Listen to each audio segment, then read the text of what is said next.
Stunt गरेर देश बन्दैन। स्टन्ट गरेर देश बन्छ। स्टन्ट गरेर देश बन्छ।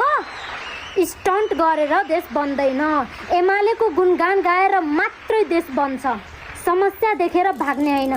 समस्या आइपर्दा एमालेको पछ्यौरामा लुकेर बस्नुपर्छ। अहिलेसम्म एमालेले कुनै जनताको घर जलाएको छैन, किनभने एमालेले कुनै जनतालाई घर बनाएर दिएको छैन।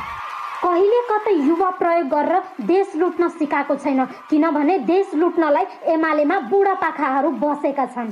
सम्माननीय प्रधानमन्त्रीज्यूले आफ्नो देशको ढुकुटी आफ्नो किडनी फेर्नलाई लगाउनु नै भएको छ र किडनीले अहिलेसम्म पनि राम्ररी काम गरेकै छ। तर पनि सामाजिक सञ्जालभरि केपी बाले गाली खानु नै परेको छ।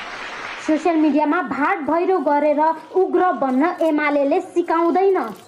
I will not stop supporting my team UML. मलाई सत्य बोल्नबाट र एमालेको वफादार हुनबाट कसैले पनि रोक्न सक्दैन।